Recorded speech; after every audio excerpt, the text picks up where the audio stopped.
विद्यार्थियों, online class में आपका हार्दिक स्वागत।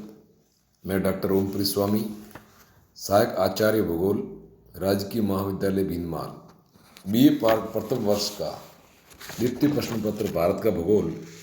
इसके अंतर्गत महत्वपूर्ण पार्ट है भारत की मिट्टियाँ।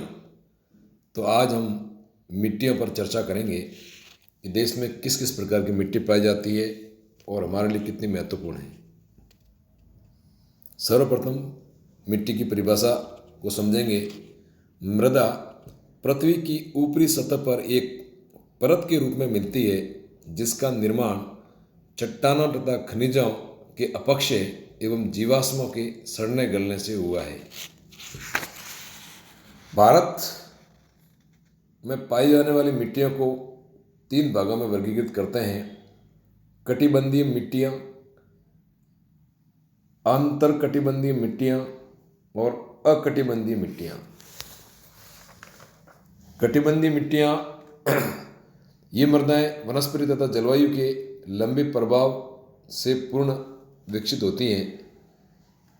इस मृदाओं का पार्श्व चित्र आदर्श रूप में मिलता है। दूसरी होती है अंतरकटिबंधीय मृदाएं। इस वर्ग में भारत की काली मिट्टी तथा पोडजोल मृदा को सम्मिलित किया गया है, जो प्रायद्वीपीय भारत के दक्कन के ट्रैप में फैली हुई है। तीसरी प्रकार की जो मिट्टियां हैं अकटिबंधीय मृदाएं, जलोढ़, रेतीली, लोयस तथा हिमानीकृत मृदाएं होती हैं। और नवीन मृदाएं जो नदी द्वारा प्रतिवर्ष जमाव किया जाता है, जिसको अकटिबंधीय मृदाएं कहते हैं। तो मृदाओं को 3 भागों में वर्गीकृत किया जाता है। अब भारत में किस किस प्रकार की मिट्टियाँ पाई जाती हैं, तो भारत की भूवैज्ञानिक संरचना धरातलीय उच्चावच जलवायु तथा प्राकृतिक वनस्पति की विभिन्नता के कारण विभिन्न भौगोलिक प्रदेश में भिन्न भिन्न प्रकार की मृदाएं देखने को मिलती हैं। मृदा परिच्छेदिका के संस्तरों के विकास तथा इनके जलवायुविक दशाओं के अंतर संबंध के आधार पर भारत में 6 प्रकार की मृदाएं देखने को मिलती हैं। सबसे पहली है जलोढ़ मृदाएं, जिसको एलुवियल सॉइल्स कहते हैं। जलोढ़ मृदा का विस्तार देश में 7.7 लाख वर्ग किलोमीटर क्षेत्र में हुआ है, जो देश के भौगोलिक क्षेत्रफल का 24% भाग है। इसमें गंगा, सतलज, ब्रह्मपुत्र के मैदान के अतिरिक्त महानदी, गोदावरी, कृष्णा तथा कावेरी नदियों के डेल्टाई भाग व तटवर्ती क्षेत्रों को सम्मिलित किया जाता है। ये देश की सर्वाधिक उपजाऊ मृदा है। इसका निर्माण नदियों द्वारा लाए गए तलछट जमाव से हुआ है, अतः ये अकटिबंधीय मृदा है।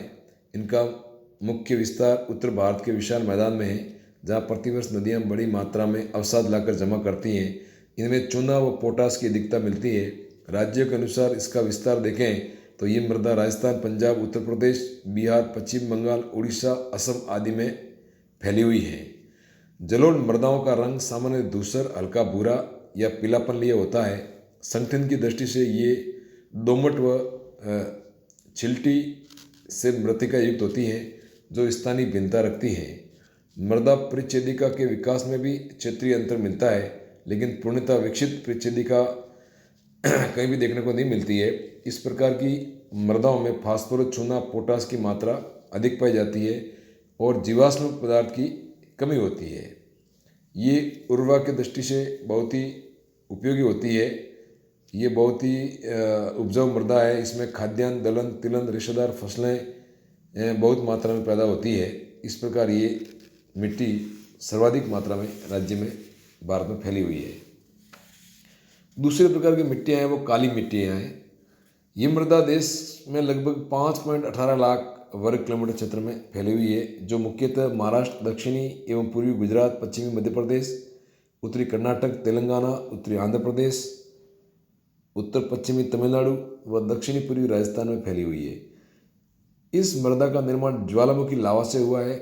जलवायु तथा जनक शैलों का काली मृदा के बनने में महत्वपूर्ण योगदान रहा है। यह 10 डिग्री से 25 डिग्री उत्तरी अक्षांश तक के मध्य फैली हुई है। इसमें लौह अंश और जीवाश्म की अधिकता के कारण इसका रंग काला होता है। इसे रेगर मिट्टी भी कहते हैं। रेगर तेलुगु भाषा में रेगदा शब्द से बना हुआ है, जिसका तेलुगु में मतलब काली मिट्टी भी कहते हैं या काली कपास मृदा भी कहा जाता है। इस प्रकार ये मिट्टी बहुत ही उपयोगी होती है। इसमें लोहा, चूना, पोटास, मैग्नीशियम और एल्यूमिनियम रासायनिक पदार्थों का योगदान होता है, जबकि फास्फोरस, नाइट्रोजन और जैव पदार्थों की कमी पाई जाती है। जीवांश इस मृदा के संगठन में पर्याप्त मिलता है, जो वनस्पति एवं जीव जगत के सड़े गले अंशों से बना होता है। ये मृदा काफ़ी उर्वरक होती है, कपास के लिए बहुत ही उपयोगी है। इसके अलावा मूंगफली, तंबाकू, गन्ना, दलहन व तिलहन की कृषि के लिए बहुत ही लाभदायक कृषि मृदा है। ये मृदा अंतरकटिबंधीय मृदा है। इसकी प्रचुरता के आधार पर वर्तमान में इसे मृदा वैज्ञानिक कटिबंधी भी मानने लगे हैं। इस प्रकार ये मृदा राजस्थान में के अलावा ये तमिलनाडु, आंध्र, दक्षिणी भारत में ज़्यादातर फैली हुई है। इस मृदा का रंग काला गहरा भूरा होता है। पश्चिमी घाट के सहारे मृदा काफ़ी मोटे संगठन वाली एवं बजरी सदृश मिलती है। मध्य प्रदेश में नर्मदा घाटी में गहरी काली मृदा तथा अन्य क्षेत्रों में उथली मृदा मिलती है। इस प्रकार यह बहुत ही उपयोगी मृदा है। तीसरी प्रकार की भारत में जो मिट्टी देखने को मिलती है वह है लाल मृदा, रेड सॉइल्स। लाल मृदा दक्कन के पठार के पूर्वी व दक्षिणी हिस्सों में रवेदार आग्नेय चट्टानों पर कम वर्षा वाले भागों में विकसित है। ये मृदा तमिलनाडु, कर्नाटक, गोवा, दमन एवं द्वीप, दक्षिणी पूर्वी महाराष्ट्र, उत्तरी तेलंगाना तथा पूर्वी आंध्र प्रदेश, मध्य प्रदेश, छत्तीसगढ़, उड़ीसा, झारखंड में छोटा नागपुर के पठारों में मिलती है। ये मृदा 5.2 लाख वर्ग किलोमीटर में फैली हुई है। इसके अतिरिक्त पूर्वी राजस्थान, संताल परगना, पश्चिम बंगाल के वीरभूमि व उत्तर प्रदेश के झांसी, ललितपुर, मिर्जापुर व बांदा जिले में तथा पूर्वांचल में गारो, खासी, जयंतिया पहाड़ियों में देखने को मिलती है। काफ़ी गहरे तथा स्थित प्रवाह वाली ये मृदा निचले भागों पर मृत्तिका युक्त होती है तथा ग्रेनाइट नीस व सिल्ट सेलों से विखंडित होती है। ये मृदाएं उपोष्ण कटिबंधीय में आर्किन युग में विकसित हुई है। इस प्रकार इस मृदा का रंग लाल होता है। इसमें लौह अंश की प्रधानता पाई जाती है। इसके अलावा नाइट्रोजन, फास्फोरस तथा जीवाश्मों की कमी पाई जाती है।